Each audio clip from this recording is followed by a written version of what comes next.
welcome each of you here. We gathered to commemorate 5 years of excellence at AKULA Interpreting and Translation LLC, providing language services. The milestone reflects our journey from an humble beginning to significant community impact. It's not solely the celebration of our community, it embodies resilience, opportunity, and transformative power of language to connect individuals. So on behalf of my team, I extend our heartfelt of gratitude for your presence today. 5 years ago, what we envisioned has now become a tangible reality. Together, we have successfully bridged language barriers, facilitated opportunities for immigrants like myself, and provide an unwavering support to our community in so many ways. As I frequently express, language serves as the bridge that united hearts, minds, and opportunities across diverse cultures. This belief is the cornerstone of our mission and informs all of our endeavor. And now I'm going to speak with my heart. Speaking to my heart and telling you who is Diane Mbombo Tite before coming in Albany, New York.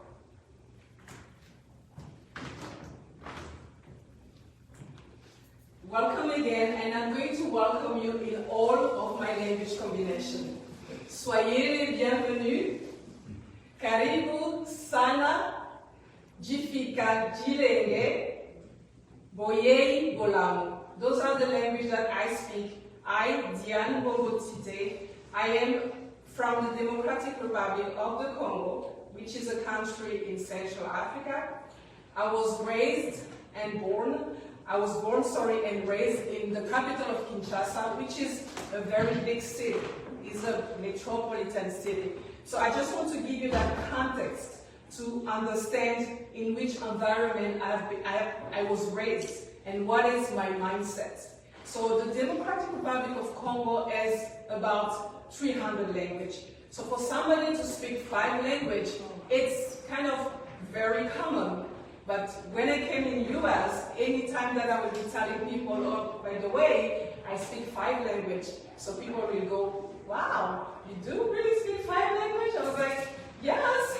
So I never looked at it as an opportunity for me to build on it and become who I am today. So on the next slide, I wanted to show my picture back in Congo when I was working for the United Nations. And again, one of the reasons why I get a job to the United Nations is through language.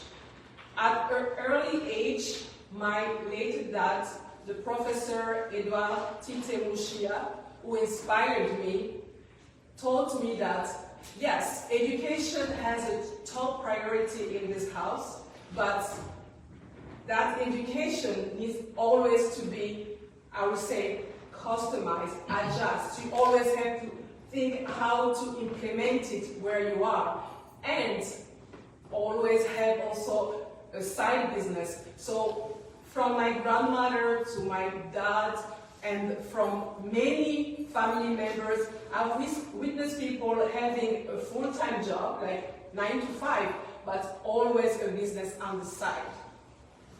So here is a timeline. So allow me to stick in this slide for a while because it describes different stage and state of my life. So on the very left hand, it's me again in DR Congo, a country that has been disturbed for years by civil war, by a lot of interruption in education. So the context is really challenging. As a woman, it is not safe to be in Congo. So you have to learn on how to navigate that. So we always in alert mode, and that has been what I've been living my entire life. But back in Congo, I had many friends. I was part of a choir called Monseigneur Vigilant, And for some of you who are singers or no singers, you know how much fun we're having in a group playing music. So my choir was performing almost every weekend. So I was kind of famous. I had a beautiful life. I love food. I love the culture. I could go and visit my grandmother. I love traveling, but I never pictured in my future that I would be leaving my country and studying over somewhere else. But here we are in March 2015, and there is one of the pictures with me carrying a little baby on my back. After having that life that was going well, having a very good job, having my family members, it was no longer safe for me to live in Congo. So in the middle of the winter of 2015, I landed in New York City with a suitcase, very pregnant, and a toddler on the tube, seeking for asylum and a safe place to live.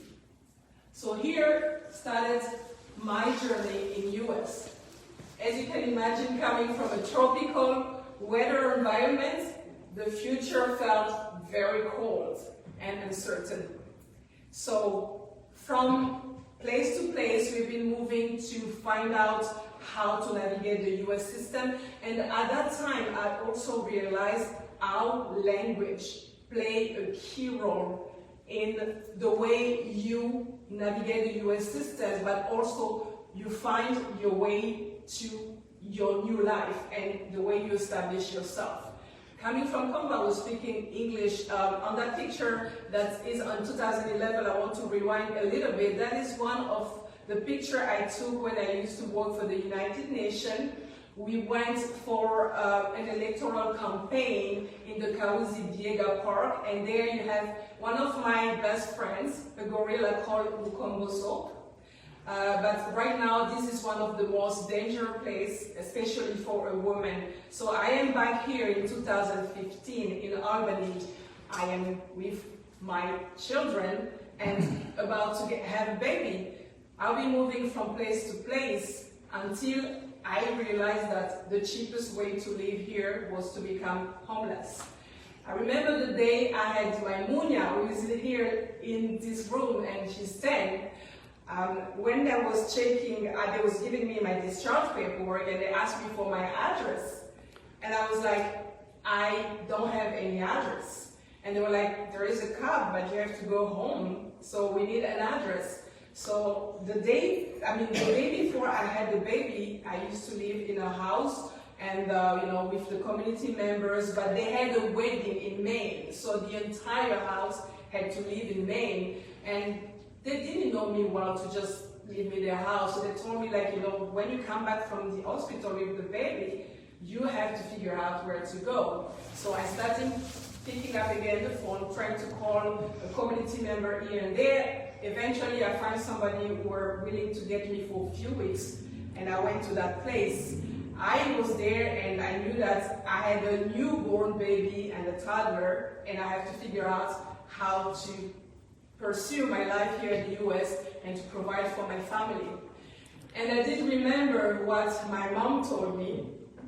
She's a woman of faith, and she told me that, Diane, if you come to a place or a time where everything is collapsing under your feet, you have to find the closest church.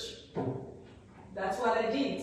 So that day with my newborn baby, in the middle of winter, I went to the closest church. I told the person who was at that day in the church, I told that person my story. They listened to me carefully. They were very sorry for me. And the answer was like, we heard your story. We cannot keep you here at church, but here is a flyer. It's a program called Family Promise of the Capital Region. It starts, a few months ago. Try, call them and see what happened. Of course, I had no other choice. I took my phone, I made a phone call, and actually I had somebody else's phone to make the phone calls. And I got Mary Giordano, who is here, the director of Family Promise, and she was really responsive. She asked me where I was, I gave my address, and she came right away. And We talked about my story. She explained what the program was about. I was like, yes, I need help. And here is my family. I signed up for paperwork, and here I was at Family Promise of the Capital Region. I had a warm place to sleep. I had food for my families. I had diapers for my baby, formula. I get access to legal service to file out my asylum seeker paperwork. I had chance to dream again. So during that picture that you see with me and Munya on my back, that's how we hold baby in Africa to keep them warm. She was about 5 weeks old and maybe 8 weeks old, because this was around apple picking. That was our first apple picking in America. It was an amazing, amazing time. And I see also Sister Nadine who is here, who took care of my baby while I had to file a paperwork with the caseworker. And during that time, again, because we're talking about language, right? I just realized that I am able to communicate, I'm able to explain my case, but what about people who come to this country as me for so many reasons but don't have that language skill? So that's where I started really realizing that there is a need and I might be put into use. So but first I had to take care of my family and figure out how to navigate the US system myself. So eventually things went well. I graduated from Family Promise. I was able also to be connected to another program here in Albany, a program that helps immigrants. The program is called RISE. I don't see Daniel here, but I'm very thankful because RISE is also where I met a man called Francis Sengao. I told him what was my story and my dream for the future. And again, he told me, you know, there is a company called Mommy.